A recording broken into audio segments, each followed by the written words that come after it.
राधे राधे। जय श्री हरिरांच। गाइस, मैं आपसे 4 इम्पोर्टेंट बातें शेयर करना चाहता हूँ। इस ऑडियो को ध्यान से सुनना, स्किप या इग्नोर मत करना। ओके। सबसे पहली और इम्पोर्टेंट बात, आप लोगों को शायद ऑलरेडी पता होगा, पोकर या गैम्बलिंग इनकम पर रिफंड क्लेम नहीं किया जा सकता, क्योंकि इस पर फ्लैट 30% टीडीएस डिडक्ट होता है और आईटीआर फाइल करते वक्त भी 30% टैक्स प्लस 4% एजुकेशन सेस पे करना होता है। और अगर इनकम हाई स्लैब में है तो सरचार्ज भी एप्लीकेबल होता है। अब तक इनकम टैक्स डिपार्टमेंट की किसी भी ऑफिशियल सर्कुलर, नोटिफिकेशन या क्लैरिफिकेशन में ये नहीं कहा गया है कि गेमिंग या पोकर इनकम पर हम रिफंड क्लेम कर सकते हैं। तो लोग सोचते हैं रिफंड मिलता ही नहीं तो आईटीआर फाइल करने का क्या फायदा, लेकिन ये सोच गलत है।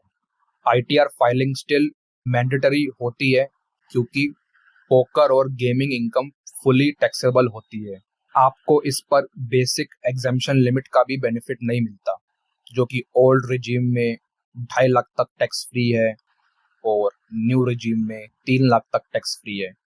इसमें फ्लैट 30% जो लगता है। हाँ, आपका टीडीएस तो ऑलरेडी डिडक्ट हो चुका होता है, आप ऑलरेडी टैक्स पे कर चुके होते हो, बट सेस और सरचार्ज का पैसा भी पे करना होता है आईटीआर फाइलिंग करते वक्त। अगर आप आईटीआर फाइल नहीं करते हैं तो डिपार्टमेंट नोटिस भेज सकता है, और अगर लेट फाइल करी तो अलग से 1,000 से 5,000 तक की लेट फी पेनल्टी भी लग सकती है। आईटीआर फाइलिंग सिर्फ रिफंड के लिए नहीं होती, इसके और भी बड़े बेनिफिट्स होते हैं। जैसे आपको visa, loan, insurance, tender, licence applications के लिए अप्लाई करना हो तो इसमें ये एक इनकम प्रूफ के तौर पे काम आती है। अगर आप शेयर मार्केट में ट्रेडिंग या इन्वेस्टिंग करते हैं तो उसके लॉसेस को आप सेट ऑफ और कैरी फॉरवर्ड कर सकते हो। इसके लिए भी आईटीआर फाइल करना जरूरी है। आईटीआर फाइल करना एक लीगल और फाइनेंशियल रिकॉर्ड माना जाता है, एक रिस्पॉन्सिबल सिटीजन होने का प्रूफ होता है। आप पीस ऑफ माइंड रहते हो, कंप्लाइंस में रहना हमेशा सेव होता है।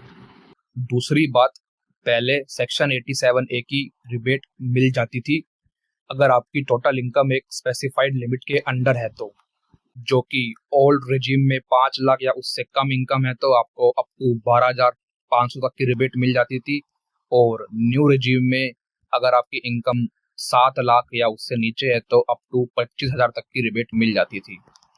लेकिन अब गवर्नमेंट ने चेंजेस कर दिए है। अब इन गेमिंग इनकम्स के केसेस में ये रिबेट हटा दी है और इसके लिए एक सर्कुलर भी रिलीज किया गया था।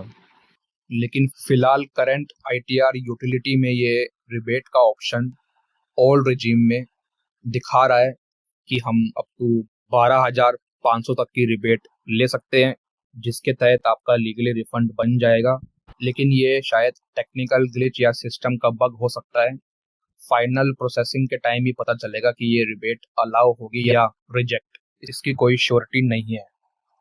तीसरी सबसे इम्पोर्टेंट बात है, और ये बात खासकर उनके लिए ही है जो एक्चुअली फाइनेंशियल ईयर के एंड तक लॉस में रहते हैं, नेट लॉस में रहते हैं, या जिनकी एक्चुअल नेट विनिंग कम होती है, सब साइट्स को मिला के जहाँ जहाँ आप खेलते हो, जितने आपने टोटल डिपॉजिट्स और टोटल विड्रॉल्स किए होंगे, जिससे कि रिफंड बनता है टेक्निकली। तो बात ये है कि ऑनलाइन गेमिंग पर गवर्नमेंट ने नए टैक्स सेक्शंस 115 बीबीजे और 194 बीए लागू किए थे।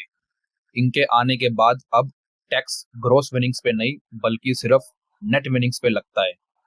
इसके लिए गवर्नमेंट ने रूल 133 भी इंट्रोड्यूस किया था, जिसमें क्लियर इंस्ट्रक्शन दिया गया था कि गेमिंग प्लेटफॉर्म्स और वेबसाइट्स को टीडीएस सिर्फ नेट विनिंग्स पे काटना है, वो भी तब जब यूजर विड्रॉल करे, और अगर पैसा वॉलेट में पड़ा रहे तो साल के एंड में ऑटोमेटिकली कैलकुलेट करके नेट विनिंग्स पे टीडीएस काट लेना है। और ये टीडीएस आपके फॉर्म 26AS और एआईएस में रिफ्लेक्ट होता है। अब रियल ग्राउंड सिचुएशन ये होती है कि काफी प्लेयर्स ईयर एंड तक नेट लॉस में होते हैं या उनकी एक्चुअल नेट विनिंग्स कम होती है, लेकिन फॉर्म 26AS और AIS सिर्फ उन्हीं विड्रॉल्स को शो करता है जिनके ऊपर TDS ऑलरेडी डिडक्ट हो चुका होता है। अगर प्लेयर उसके बाद फिर से डिपॉजिट करके लॉस कर दे तो उसका फाइनल नेट विनिंग कम हो जाता है, जिसका मतलब ये है कि एक्चुअल टैक्स लायबिलिटी कम होती है या फिर रिफंड बनता है। एक एग्जांपल से समझाता हूँ आपको। मान लीजिए एक प्लेयर ने 2 लाख डिपॉजिट किए और 8 लाख विड्रॉ किए, तो अब हमें नेट विनिंग्स देखना है। 8 lakh minus 2 lakh which is 6 lakh. तो इस पे साइट को 30% TDS काटना होगा, जो होगा 6 लाख का 30%, 1,80,000। और ये TDS आपके फॉर्म 26AS और AIS में भी रिफ्लेक्ट होगा। लेकिन उसके बाद प्लेयर ने फिर 2 लाख डिपॉजिट किए और हार गया। अब एक्चुअल नेट विनिंग्स कैलकुलेट करते हैं कितनी बनी। 8 लाख उसने विड्रॉ किए थे पहले, माइनस टोटल डिपॉजिट्स, पहले 2 लाख किए थे और अब 2 लाख किए, तो 8 lakh minus 4 lakh, net winnings आई 4 लाख। तो इस पे इनकम टैक्स बनेगा विच इज 30% ऑफ 4 लाख, 1,20,000। जबकि ऑलरेडी TDS कटा था 1,80,000, तो प्लेयर को 60,000 का रिफंड मिलना चाहिए। लेकिन डिपार्टमेंट का सिस्टम ये फाइनल सिचुएशन को नहीं समझ पाता, इसलिए ITR फाइल करते वक्त AIS and ITR data mismatch होने पर डिफेक्टिव रिटर्न नोटिस भेज देता है और अननेसेसरी टैक्स डिमांड क्रिएट कर देता है और रिफंड भी रोक लेता है। सबसे बड़ी दिक्कत यह है कि सिस्टम के पास कोई एक्चुअल फाइनेंशियल मूवमेंट का सॉलिड प्रूफ नहीं होता जिससे वेरीफाई किया जा सके कि फाइनल नेट विनिंग्स कितनी थी।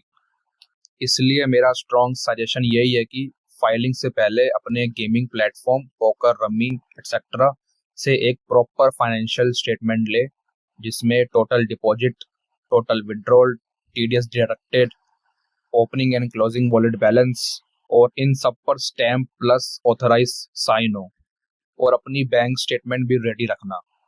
ये डॉक्यूमेंट्स ITR के साथ फाइल नहीं होते, लेकिन अगर कल का नोटिस आए या हाई पिच डिमांड निकले तो यही आपके एविडेंस बनेंगे।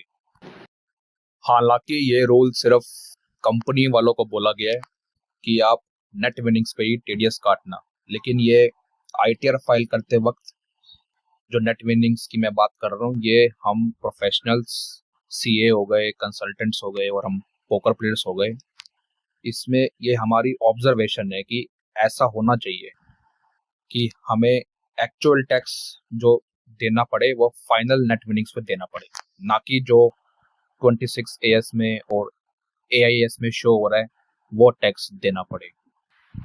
तो इसके लिए कर्नाटका हाई कोर्ट की जजमेंट भी है और कुछ केस लॉस भी है जो ये कहते हैं कि हमें फाइनल टैक्स अपनी जो हमारी एक्चुअली फाइनल नेट विनिंग्स होएगी उस पर ही देना चाहिए, और अगर रिफंड बनता है, अगर हमने एक्सेस TDS पे किया है तो वो हमें रिफंड मिलना चाहिए। बाकी फाइनली मैं यही कहना चाहूँगा, ये एक लीगल ग्रे एरिया है रिफंड लेने का। रिफंड आएगा या नहीं आएगा वो सब गवर्नमेंट के ऊपर ही डिपेंड करता है। चौथी और आखिरी बात, और ये भी इम्पोर्टेंट बात है तो ध्यान से सुनना, आप कुछ एडजस्टमेंट्स करके रिफंड के लिए अप्लाई करा सकते हो। रिफंड अप्लाई करने में कोई लॉस नहीं है डायरेक्ट, लेकिन हॉनेस्टली बोलूँ तो करंट सिचुएशन में रिफंड मिलने के चांसेस अब कम हो गए हैं। अगर आप फिर भी ITR फाइल करवाना चाहते हैं तो हम आपका रिटर्न प्रोसेस कर देंगे, लेकिन अगर रिटर्न रिजेक्ट या डिफेक्टिव हो गया तो रिवाइज रिटर्न यानी सही तरीके से फाइल कर देंगे फिर, जिसमें सरचार्ज अगर लगेगा प्लस 4% सेस का पेमेंट करना होगा।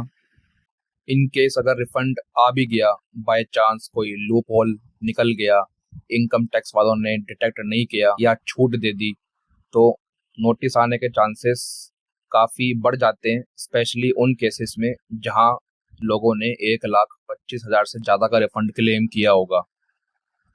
ऐसे केसेस में डिपार्टमेंट से नोटिस आने के चांसेस 97% रहते हैं। पिछले साल पूरे इंडिया में जिन 1.65 लाख लोगों को इनकम टैक्स डिपार्टमेंट ने नोटिस भेजा, उन्होंने मोस्टली 1.25 लाख से ज़्यादा का रिफंड क्लेम किया था।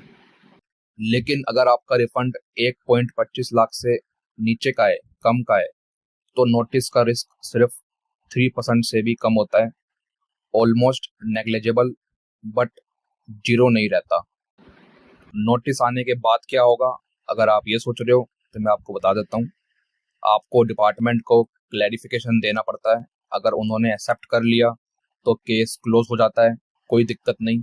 लेकिन अगर उन्होंने गलत रिफंड क्लेम माना तो आपको full refund amount plus 4% cess plus surcharge अगर एप्लीकेबल हो, प्लस हो सकता है कि 50% से 200% तक पेनल्टी भी वो लगा दे। लेकिन उसके लिए आगे सीआईटी अपील हम कर सकते हैं, जिससे वो पेनल्टी वेव ऑफ यानी माफ हो सकती है और रिड्यूस हो सकती है। लेकिन वो आगे का प्रोसेस रहता है जब आपका केस असेसमेंट के लिए सिलेक्ट किया जाएगा।